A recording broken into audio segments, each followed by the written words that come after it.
Welcome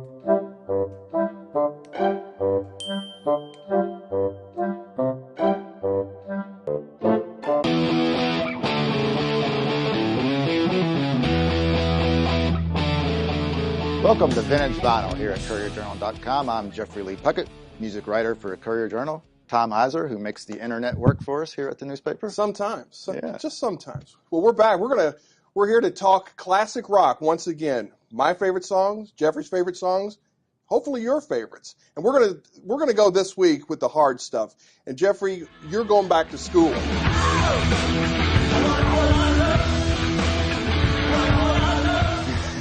Because it is time for Led Zeppelin, the first truly heavy band. Yes, we're staying across the pond in Britain for arguably. I mean, we've had the Stones and the Who, but this could be my favorite band of all time. Really? And yes, and probably the toughest of the top 10 lists that we've done so far. It was pretty hard. It was hard. So I'm going to kick it off with "Ramble On." Choice, at number 10, love the melody in that, and plus, if you've got the double geekness to you that you need to hear some Lord of the Rings references to Mordor and Gollum, that's the song you want. And if you're going to listen to Zeppelin, you want to hear some references Absolutely, to Mordor. Absolutely. Yeah. My number 10 is a little bit of a different choice, I think. This is the first. Thank you is the name of the. Wow. You're welcome. Are you calling out the outlier? This is my outlier. Okay. It's the first Zeppelin ballad that I ever discovered, and I just always had a soft spot for it. It's I think it's at the end of side 1 of Zeppelin 2, somewhere around there. Definitely on Zeppelin 2. But. Yeah. Definitely on Zeppelin. Almost everything great is on Zeppelin 2. The Brown Bomber, as we like to refer to it. I'm going in number 9 with "Good Times, Bad Times." You know I've had my share. An absolutely terrific song. It's not the hardest of the Led Zeppelin tunes, but it's definitely made its way into my top 10. One of Jimmy's most famous guitar breakdowns in that one, for sure. Communication Breakdown is my number 9. That was a little bit of a surprise. How so? Well, I always thought, is it just too awesome for you to comprehend? It's a good one. It was around there, but there were a few songs of theirs I'd like probably Jamaica, things I thought were just a little too far afield for me. I've always liked the harder bluesier sound, and that just wasn't it. This one's a little poppier. Yeah, by their standards. Anyway. By their standards, yeah. Anyway, at number 8, I'm going with "In the Evening." Now, if you want to say that's my outlier. Oh, in the evening, I like that very slow beginning. Why didn't you just pick All of My Love if you're going to pick "In the Evening"? Well, that's a bluesier song. No, I do love "In the Evening."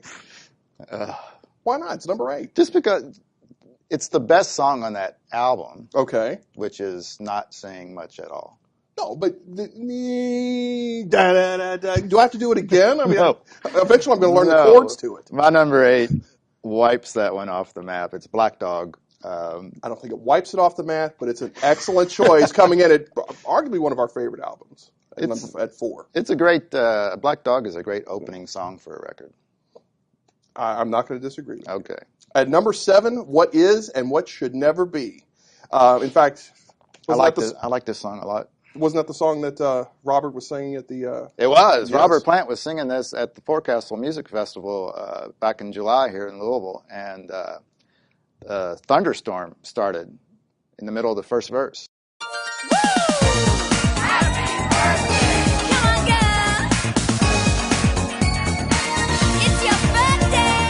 Got to hear the first chorus, so I got to sing real loud, irritate a lot of people. And the wind won't blow. Really? Well, I guess it and did. then the wind blows. Yeah. All right. Houses of the Holy is my number 7. We're already hearing Houses of the Holy at number 7. Houses of the Holy. Whoa, it's a little low on the list there, JLP. Yeah. I'm sorry to say. I love the fact that Houses of the Holy is not on the Houses of the Holy. Oh, yes, physical graffiti. I know that's the great question, for non-Led Zeppelin fans. Yeah. At number 6, I'm going with what else? Rock and roll. And this is a shout out to all the Led Zeppelin fans like me who got the real taste of Led Zeppelin on Saturday nights at the Vogue Theater. you get the beginning of Song Remains the Same. It's got all the clips of coming into New York City, to the concert in Madison Square Garden. Suddenly in the black, you get but the lights come up. You see what looks like a marijuana-soaked crowd, just really taking it in. So that's that tour and that's that song. I've actually got a little story about rock and roll. And now, story time with Jeffrey Lee Puckett. They were making Zeppelin 4s, Oso, whatever, and they were having trouble doing the 4-stick song. They couldn't get it right. It's a real rhythmically weird song. They couldn't get it right. So Bonham got frustrated, John Bonham, the drummer, and he started playing Little Richard's Keep a Knockin' at sort of an accelerated, because I'm sure he was just hammered. And Jimmy Page immediately jumped in and started playing, and Robert Plant even jumped in and sort of did a vocal. And they realized, oh my gosh, this is a song. And that's why the song refers to things like, been a long time since I rock and rolled, since I did the stroll, because it's basically was inspired by Little Richard's Keep a Knockin'. This has been Storytime with Jeffrey Lee Puckett. Well, it's all about nostalgia for me. That was my real taste of first taste of Led Zeppelin. Yeah. My number 6, Immigrant Song. Oh. How can you not love this song? Oh.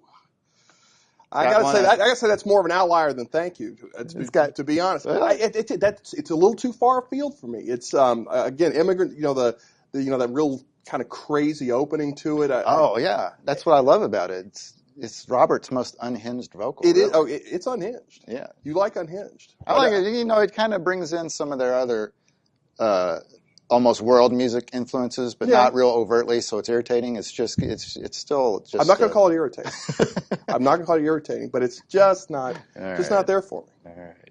But you know what it's time for? It's time for the Magic Guest Ball. 1, 2,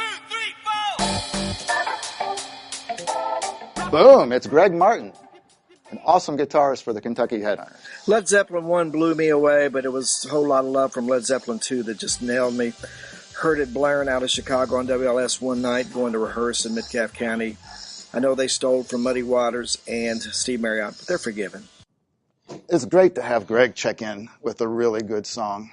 Okay. That neither one of us picked. Well, now it is time for the top 5. And, well, actually, should we call this the top 5 plus 1? Because I'm starting off at number 5 with Heartbreaker and Living, Lovin' Maid. I know I'm cheating, but I cannot separate the two songs. Living, Lovin', she's just a woman. It's the perfect duo. I mean, that's the power of Heartbreaker leading right into that.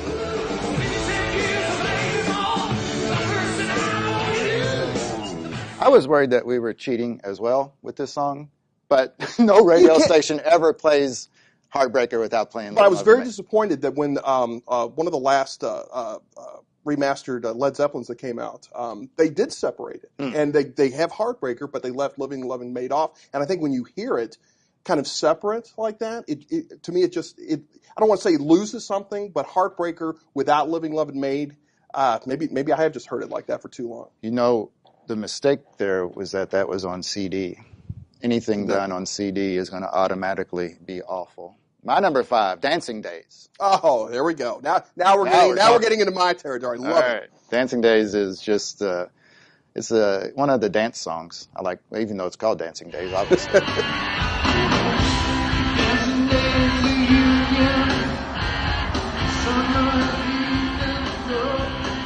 A little bit more melodic if you want to take your girl out to the Toy Tiger, wherever you were taking them back there. Definitely Toy Tiger. Number 4, we're going up the list. I'm going a little folky, maybe a little mystical with Going to California.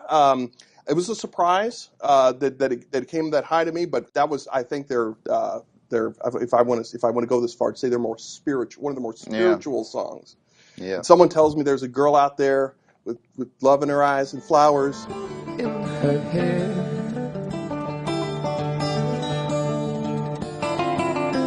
You can't beat it. It's definitely one of Robert's best vocals. Oh, absolutely. Yeah. Absolutely. Trampled Underfoot is my number 4. That's a good polar one. Opposite of Going to California. Yes, that is the polar opposite. I almost had forgotten about Trampled Underfoot when we were making this list. I hadn't gone on a Zeppelin binge in quite some time. Mm-hmm. And I called up Trampled Underfoot and just could not stop listening.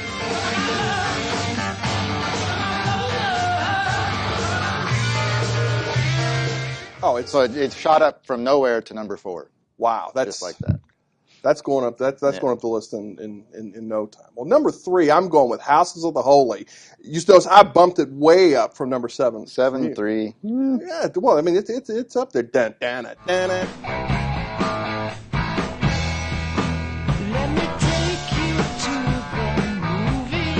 With my top 3, those opening hooks, which I think Led Zeppelin better than any band. Maybe that's why they've been my favorite. The opening hooks just absolutely grab you, and that is one of the 3 best. Yeah. Well, there's no doubt that Jimmy Page is the king of the riff. No doubt. I mean, no one's ever done it better. A few people have gotten close, but no one's ever done it better. No. Ramble On is my number 3, which was down number 10 for you. I just don't get that. You don't get it. I don't get number 10.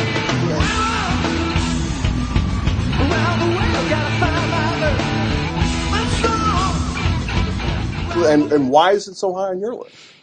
Because it's on the Brown Bomber. It's part of the Brown Bomber. The Brown Bomber, which you're very familiar with. You had some Brown Bomber episodes in Germany. Yes, Brown Bomber was the favorite. While I was in Germany for many years, we hosted a monthly party of rock and roll heads that usually always culminated in the Brown Bomber coming out sometime between 3 and 4 a.m. and sometime between maybe the 6th or 7th case of Hefeweizen. So it's always been popular to me.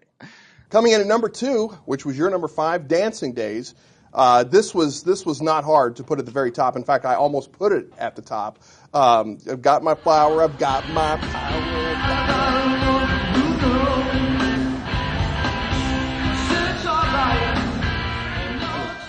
Of course, that's why I made it. Robert Plant maybe I need to unbutton my shirt here a little bit. You should. Have you running behind me, but no. Like I said, it almost made number 1, but it's solid in at number 2. Dancing Days. All right, good enough. Is it my turn? Is it? Yeah. Who's turn? That's right. It is my turn. I'm going with Heartbreaker, Live and Love and Made number 2. Good choice. Good choice.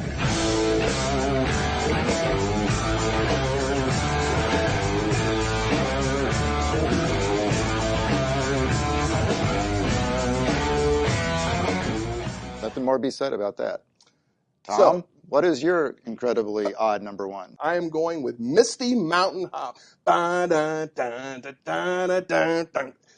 is arguably the greatest opening to a rock and roll song.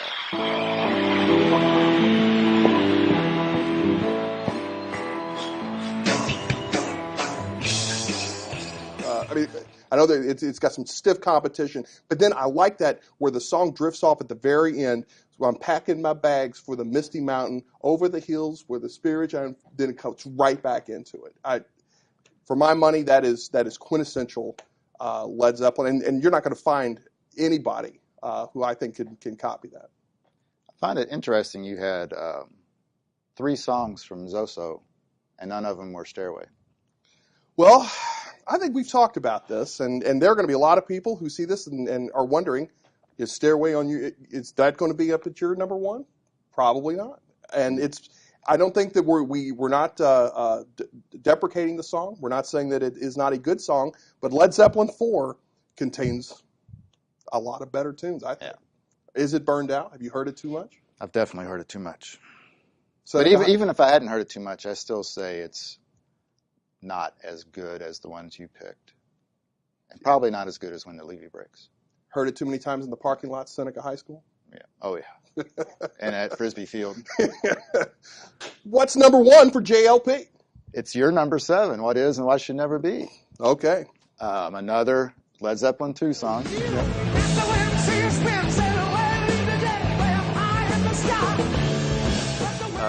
This one I've always liked, but it really took me over when I got the How the West Was Won DVD. Have you ever seen that? No. It's a 3 DVD set of all this vintage Zeppelin footage. Some of it going back to 68, I think. It's when the footage goes back so far that the earliest concerts, Jimmy Page is wearing a sleeveless sweater vest and a dress shirt. Nice.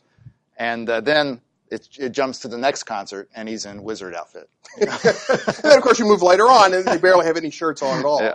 But they do a version of What Is and What Should Never Be on How the West Was Won that is just so viscerally exciting that it immediately jumped into my top spot and has been there ever since. Well, if it's visceral, then it deserves to be at the top spot. Yeah. Well, this has been fun. Oh, you knew it would be. It was nice going back to Zeppelin for a big dose. I spent a whole day. I just wasted a whole day at work just listening to Zeppelin. Well, I'm sure it'll show up on your review next year.